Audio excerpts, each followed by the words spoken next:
Okay, I'm going to give it a couple minutes for people to come on.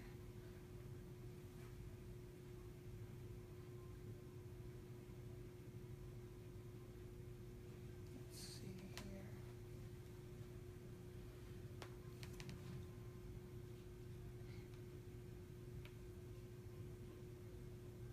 All right. Just a couple more seconds and then we'll get started.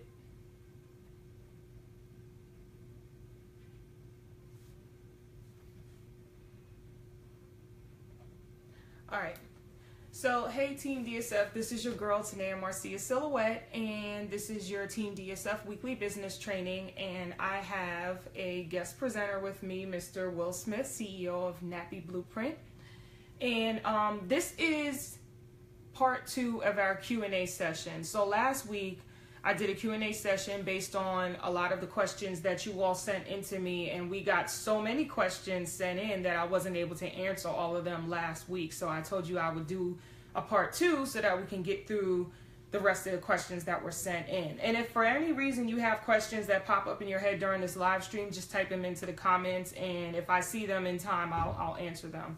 So Will, do you have the questions that were sent in? Yes, okay. I do. So we're going to get started on this right away so we don't waste any more time. Okay. Question. Any tips on learning about our products more? Okay, so of course I try to keep my training generic. So I would say for anybody that's in this industry, you either you're selling a product or service, the best way to learn about your products is to attend events. That's the main thing. Like, as you attend events, you're new to the industry, and you're not well versed yet on our products to be able to speak to them.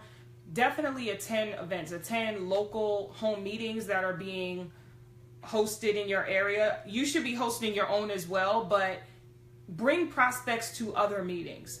Part of your role as a support distributor who is bringing prospects to other meetings that other people are presenting at is, while the prospect is learning about your products and services, you're also learning about your products and services by listening to the presenter. That also goes for other events like three-way phone calls, launch calls. Not really launch calls so much because they don't really touch too much on anything, but they might.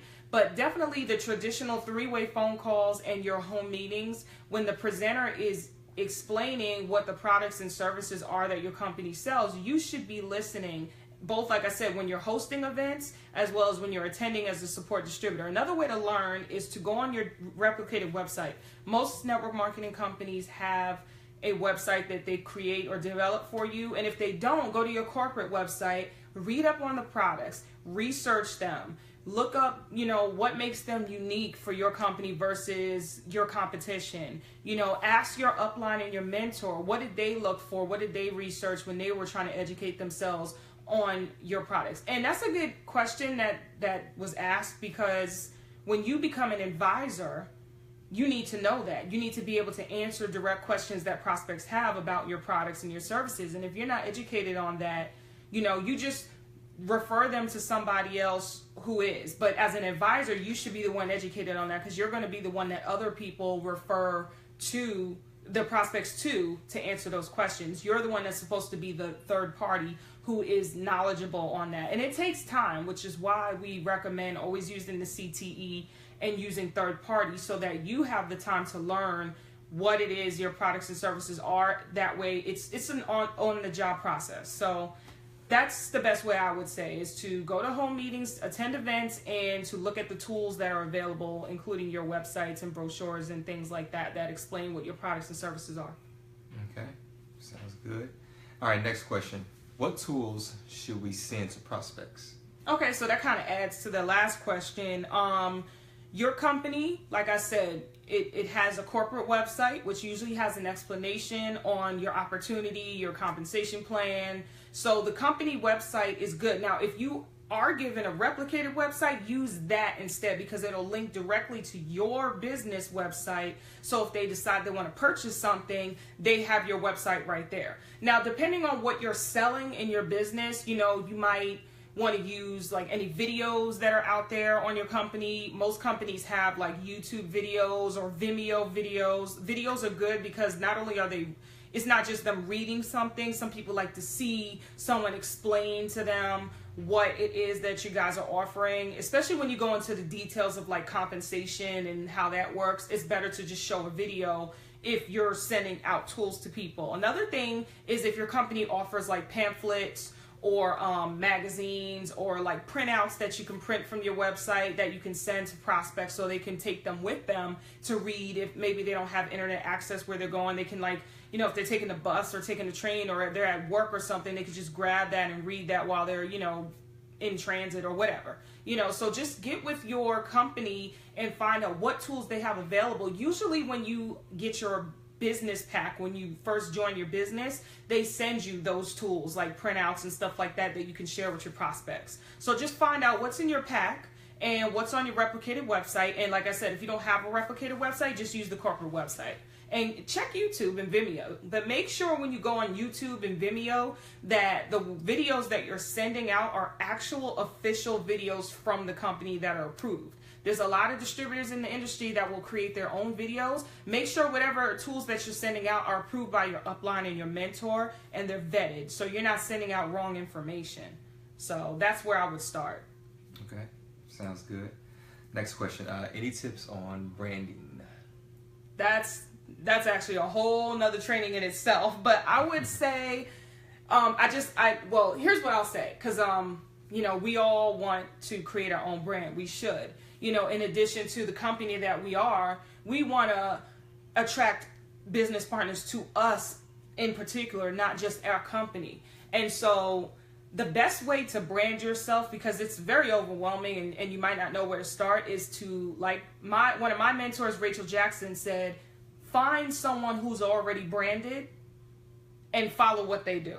That doesn't mean be a clone of them, but study what they're doing and then duplicate it if it's working for them and if it fits your personality. For example, you know, if there's a successful person in your industry that you follow because you get mentorship from them and they kind of like have similar personalities as you, and you know, maybe that you're just attracted to them, then see what they're doing. You know, how are they reaching out to their prospects? Are they using social media? You know, you can create your Facebook business page or Twitter or Instagram. You can create social media for your company. You know, create original content. You know, if they're talking about leadership one day and they're talking about health the next day, or they're, you know, sharing a little bit about their personal life and how happy they are, you know, and it's working and people are attracted to that and they want to know more about what they're doing, and you think that's something that you can duplicate, then try it, you know. And if it doesn't work, then just switch it up, you know.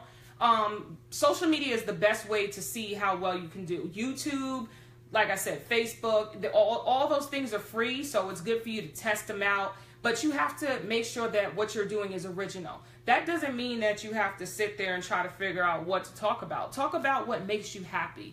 Talk about what makes you excited about not specifically your business, because you can't keep shoving that down people's throat over and over again. Buy my product, buy my service, whatever. But what makes you happy about life and freedom and your why? You know, the reason why you are in this industry is because you want a certain life. You want a certain level of happiness, and you probably want to help other people get the same. So talk about that, you know, and target those people and make it specific. You know, if you want to focus, like I said, on better health one day and that aspect of happiness, if you want to focus on more time with your family, then show them, what do you do with your family, you know. But make sure it's you and it's genuine. Like I said, it's just an extension of what you do on a day-to-day basis, but you're showing them, hey, this is the life that you can have if you join my team in particular. And oh, by the way, I also have a product or service that's helping me to get this way. That's the vehicle I'm using. But don't just create commercials about your business. Like, don't shove that down their throat. Just show them the lifestyle, you know. And if you're not yet there, like if you're not at the top of your company, that's fine. Show them the journey. Show them day one. This is my journey. I just joined this business and I'm going to document everything that's happening, you know, and show you that you can do it. You know, it might be good for them to see people that aren't yet at the top, because they can see your day-to-day life and how they can fit into that. That doesn't mean put a whole bunch of negativity out there and show them that. But if you're going through a bad day, you can speak on it, but just make sure it ends on a positive note, you know, like your positive outlook on life. But just look at some of the greats that are out there in your industry, see what they're doing. Like I said, social media is a good place to start, and see if you can fit something like that into your brand. But other than that, I'm not going to go too much far into it, because that's a whole nother topic, which I will cover in a later training. So okay, all right. Next question. I see many pages on social media. Any tips on how to build and run a personal business page? This all ties together, right? And hey, Ivy, I see you.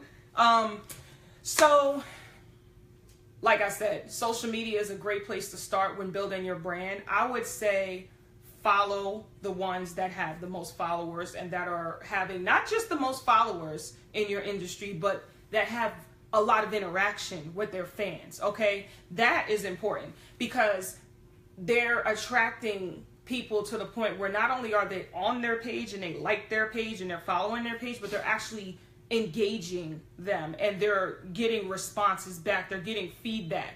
And so go through there and read those threads and find out, what are these people saying to those out there, because that's part of trends. You know, what they're saying out there is what's getting those people to respond. That means there's a need, and they're answering a need somewhere. So find out what it is they're doing, and why are they so engaged with them? Why do they trust them? You know, why do they spend their time on their page? And then see if you can answer that need. If you can, then duplicate that. You know, so when I say you need to find a mentor for your business, you also need to find a mentor when it comes to any aspect of your business. Like if you want to be branded, which everyone should, you should find someone who's already branded, and like I said, pick their brain.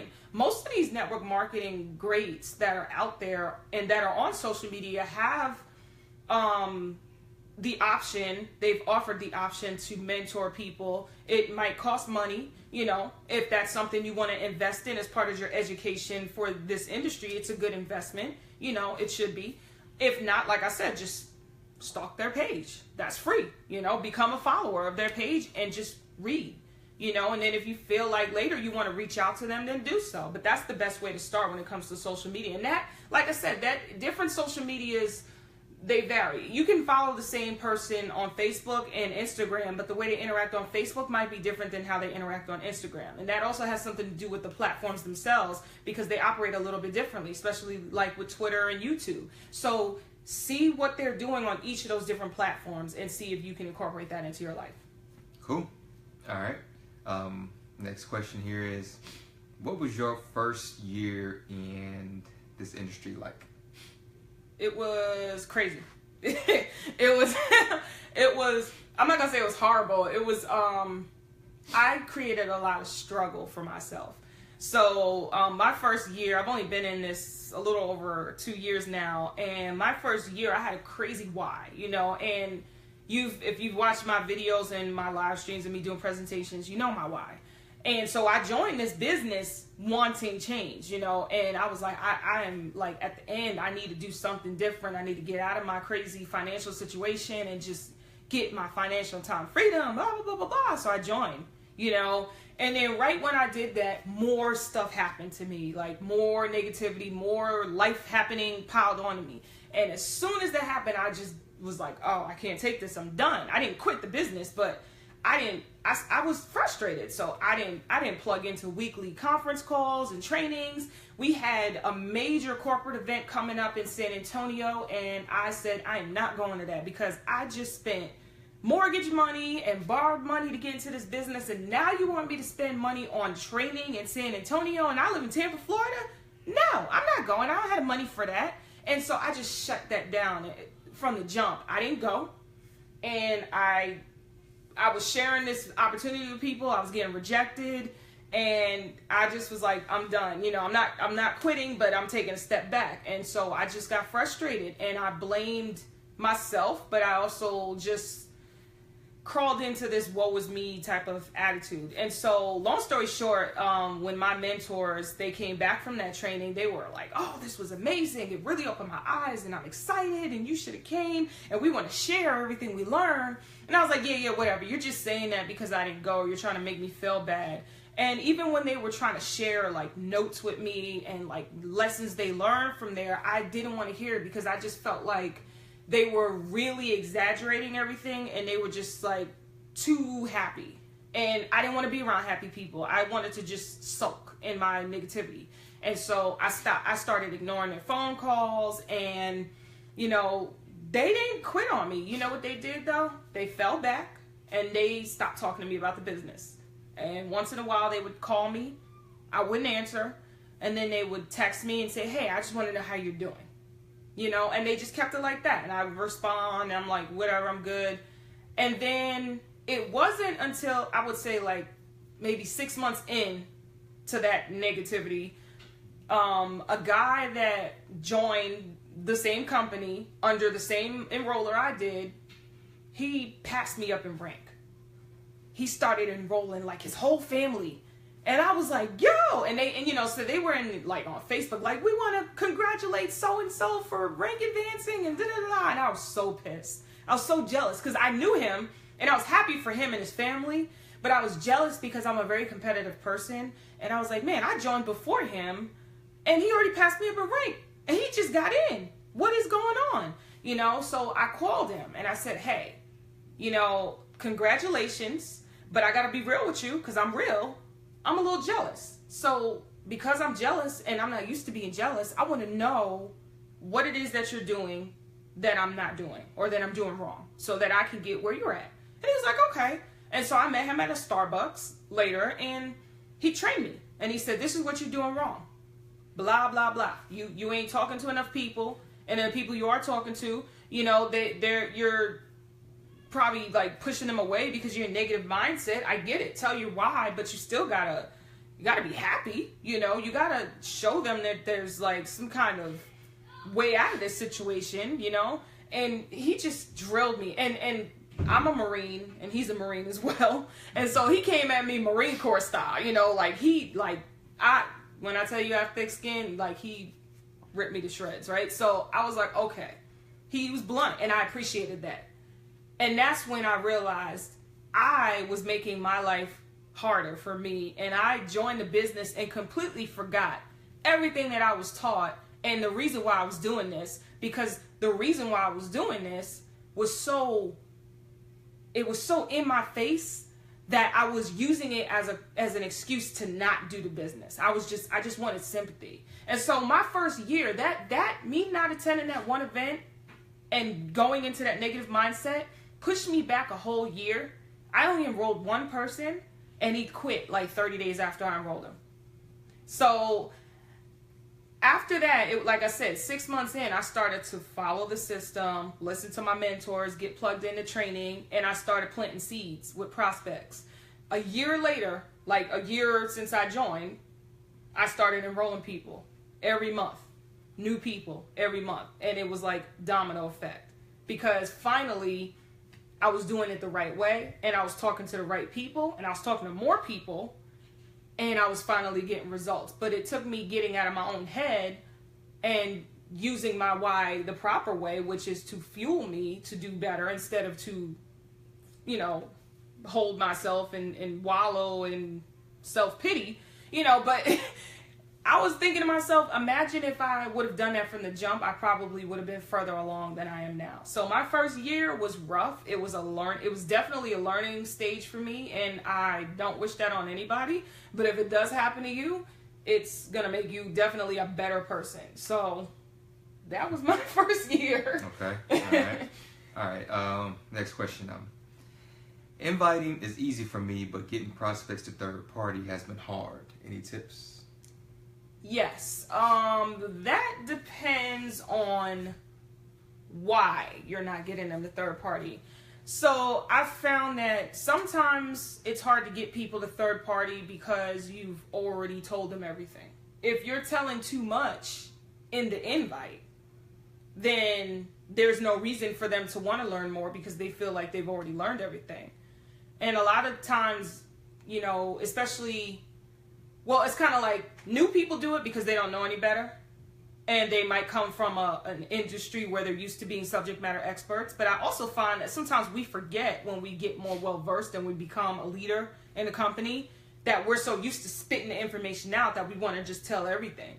So you have to ask yourself, if you're having a problem getting people to third party, are you becoming the message instead of the messenger? You know, are you telling the whole movie instead of just the trailer? I know if you look at movies these days, I don't know what's going on, but these trailers they're putting out these days are basically telling you all the good parts of the movie. It's not like the old days where they just tell you snapshots and then you got to really go to see the movie to get the rest. It's like they'll tell you the whole movie and then you get there and the rest of the stuff you didn't see was like the boring part. So it's like, why did I spend my money to go see this movie when everything that I needed to see was in the trailer? So remember, you got to be the messenger, not the message. All you need to do is pique their interest. You know, you need to just tell them, hey, there's something that you need to see. What is it? How would you like the information? I can send you a video. I can send you some kind of tool where you can read up on it. Blah, blah, blah. Cool. You give them the tool. That's step 2. Then they have questions. They should, if they're interested, they have questions. That's when you get them to a third party. And you always remind them, hey, you know, I would love to get you on the phone or get you to sit down or whatever, or get you to a meeting so you can talk to one of my business partners, because I want to make sure that when I'm telling you, when I'm sharing this information with you, that I do it the right way and I do it the way it was shared with me. And I don't want to do you a disservice by trying to spit all this information out to you myself. That's not how we do the system here. That's not how we do business. There's a system in place and there's a reason why. So you got to explain to them up front why they want to talk to this random person that they don't know, this stranger, and you got to edify that person. You know, they're a leader in this company, and it would be better if you hear it from them than me. I'm just getting started. I'm only 2 years in. This person is so-and-so rank, you know, and they've been doing this for 7 years, or, you know, they're making a whole bunch of money, you know, on average, and here's the earnings claim statement. I want you to hear from this multimillionaire, or whatever, whoever the person is, you edify them and a reason why they are better at sharing this information than you are, you know, and then you just let them know, this is how we do it, and this is showing you that if you decide that you want to do this, this is how you make money. You don't have to know all of this yourself. This is not for you to spit out. This is for someone else to share the information. We all work as a team. We do this together. And also remember, when you're doing the invite, you're always in a hurry. So you should be getting in a third party because you don't have time to tell them right now. And you don't have time when you send the tool either. It takes 2 seconds to send an email. It takes 2 seconds to send a video. I don't have time to sit here and explain this to you. But you know what? I can schedule an appointment for a later date with a business partner on the line, and that's when I will block off that time so that I can spend with you to explain this to you, and my business partner's going to do it, not me. You know, so remind them because you're busy. So I don't know if that's the reason why people aren't getting a third party. Like I said, there could be other reasons, but you got to find out. Make sure your invite is actually correct. Okay. Sounds good. All right. Last question.